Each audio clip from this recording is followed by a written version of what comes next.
그 9월 안으로 제출해 주시기 바랍니다. 제가 그 추석도 연휴도 있고 하니까 9월 안이 차관님, 코로나에 후유증 피해가 있는지 좀 체크를 해야 될 것 같은데 공감하십니까? 네, 공감하고 있습니다. 이런 부분을 조직위에만 떠맡길 게 아니라 우리 문체부에서도 관심을 갖고 함께 챙겨야 되는 거 아닌가. 윤석열 정부 들어와서 스포츠 이벤트 처음으로 하는 행사이기 때문에 그 부분에서 또 약물로 인한 반응으로 일어나는 것들이 없어지도록 더 좀 세밀하게 조치하도록 하겠습니다. 사관님 손길이 정말 제대로 할수 있더라고요. 어떻게 회의를 속기하겠습니다. 차관님, 이 차관님, 그 선수 생활 하셨으니까 네. 이 선수 생활하면서 이 약물 도핑 검사해가지고 문제가 되면 사실상 선수 생명이 끝나는 거 아닙니까?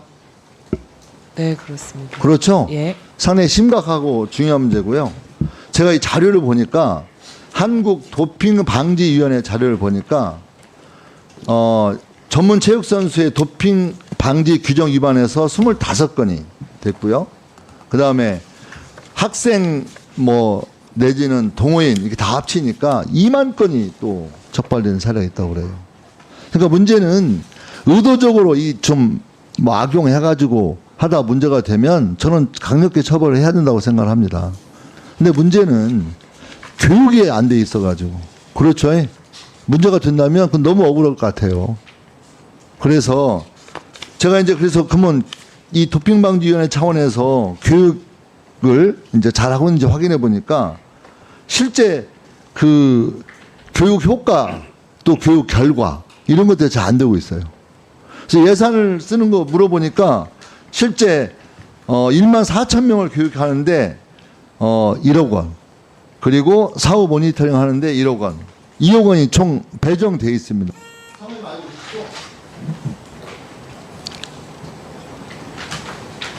차관님 잘 알고 계시죠? 네. 그래서 너무 적은 것 같아요. 그래서 실제 이 도핑 문제를 막으려면 저는 교육이 잘 돼야 한다고 하는 거고, 결과를 잘 파악하는 게 중요하고, 그리고 한 발 더 나가서 실제 한약재에 관한, 한약재가 도핑 검사에서 문제가 될 수 있는 소지가 있는데 이 한약재가 어떤 성분이 정말 안 좋은 약물인지 문제가 될 수 있는지에 대한 과학적인 조사나 그게 없어요. 그렇게 되면 나중에 그 피해는 고스란히 저는 선수의 몫을 한다 이렇게 생각합니다. 그래서 저는 우리 이 차관님이 선수 출신 아닙니까? 그러면 그 선수들의 안전, 그 다음에 선수들이 부당하게 뭔가 대우받을 수 있는 환경. 전에 제가 그 안전 문제 얘기하면서 네. 우리 선수 출신 차관님이 오셨으면 정말 그런 선수들의 안전 문제는 진짜 이 체육계에 난리가 날 정도로 뭔가 획기적인 변화를 저는 시도해야 되고 또 책임성 있게 해야 될 필요가 있다고 생각합니다. 그래서 정말 선수 출신인 우리 차관님이 체육 업무를 이제 관장하시는 이 정말 좋은 시기에 약물 문제를 둘러싼 여러 가지 재반 교육이라든가 그 다음에 평가라든가 그리고 예기치 못한 여러 가지 문제에 대해서 과학적 근거를 가질 수 있는 것들이 적극적으로 조치가 될 수 있다고 필요하다고 생각하거든요. 차관님 한번 답변해 보시죠. 네, 의원님 말씀하신 것처럼 약물 문제는 선수에게나 누구에게나 상당히, 선수가 아니어도 상당히 중요한 문제이고요.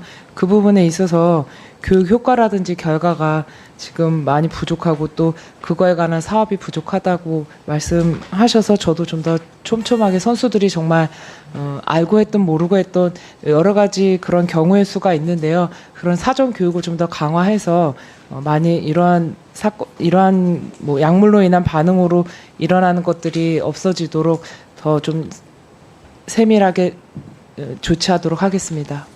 그 차관님 손길이 정말 제대로 할 수 있더라고요. 어떻게 할 수 있는지에 대해서 아마 저보다 더 잘하실 것 같아요. 선수 출신이셔서. 그래서 정말 차관님의 손길이 좀 어떻게 하고 있는지에 대해서 저희한테 좀 더 세부적으로 정리해 주시면 고맙겠습니다. 네, 알겠습니다. 차관님, 정의일 지금 말씀 별로 없으신데, 제가 선수 출신이시니까 요새 저희가 코로나 팬데믹 지나고 하면서 특히나 우리 요즘 문화체육, 특히 체육 활동을 좀 못하는 우리 아동들이 더 많이 움직이지 못하는 것도 파악하고 있으시죠? 네. 예, 뭐 선수하는 아동들까지 포함해서 아동 청소년들의 체육 활동 굉장히 저조하고 거기에 대해서도 실제 그게 그냥 체육 활동이 저조하다 이게 아니라 발달 지연에 관한 그런 보고들이 속속 드러나고 있거든요.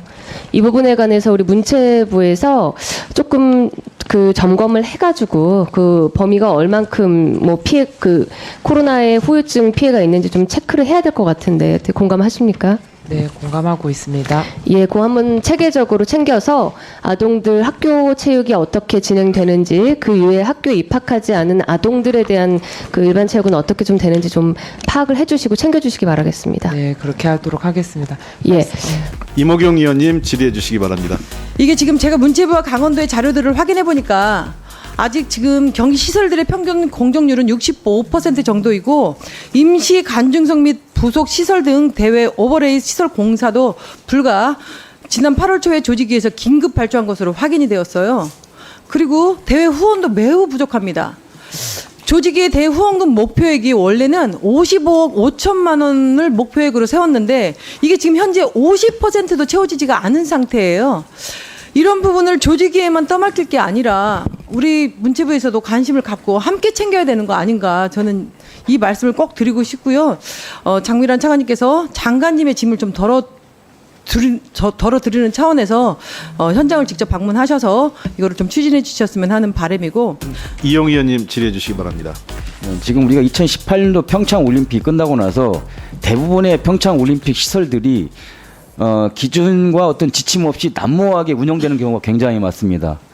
파악을 하셨겠지 모르겠지만은 운영 주체가 전적으로 강원도지만은 예산은 지원은 또 이 정부에서 하고, 근데 강원도는 더 이상 여력이 없다고 하고 정부에 많이 기대를 하고 있는 상황이에요. 이런 부분 청소년 올림픽이 끝나기 전이나 아니면 끝나고 나서라도 이런 부분을 좀 명확하게 좀 해줬으면 좋겠고요. 올림픽 끝나고 나서 사실 시설 투자가 아무것도 없었습니다, 이게. 그렇기 때문에 노후화되진 않았지만은 아무래도 우리가 윤석열 정부 들어와서 스포츠 이벤트 처음으로 하는 행사이기 때문에 그 부분에 있어서 더군다나 청소년이잖아요. 그래서 시설 부분에 있어서는 좀 관심 있게 좀 봐주시는 게 좋지 않을까라는 좀 생각을 하고, 또 위원장님께 한 가지 또 예. 요청드리는 바 있는데요. 이모경 의원님께서 말씀하신 것처럼 우리가 가장 급한 게 지금 부산 엑스포하고 그다음에 내년 1월에 있는 청소년 동계올림픽입니다. 이번 국감 차원에서 현장 실사를 두 곳으로 하면 어떨까라는 생각을 요청 한번 드립니다. 두 분께서 지금 이렇게 연이어 지적을 해주셨기 때문에 우리 우선 장미란 차관님하고 체육국장 계시잖아요. 두 분께서 현재 최근의 상황, 공사 진척상이나 준비 상황 등에 대해서 현장 실사하신 이후에 저희 위원회에 실사 자료를 제출해 주시고요. 9월 안으로 제출해 주시기 바랍니다. 지금 엘리트 체육하고 생활체육이 합쳐지고 나니까 어떤 일이 벌어지냐면 생활체육이 홀대받고 있다, 이런 또 현장의 지적들이 많이 나오고 있습니다. 그래서 시설 확충해주는 문제가 제일 중요한데요. 지난번 제가 말씀드린 것처럼 개발제한구역, 그린벨트 같은 개발제한구역에 문화체육시설을 좀 넣을 수 있는 방안을 적극적으로 만들어주세요. 지금 시행령에 파크골프 들어가는 문제는 추진 잘 되고 있습니까? 네, 추진하고 있습니다. 네. 과거에 시행령, 지금 현재도 개발제한구역 내 장관님 이런 스포츠시설이 들어갈 수 있는데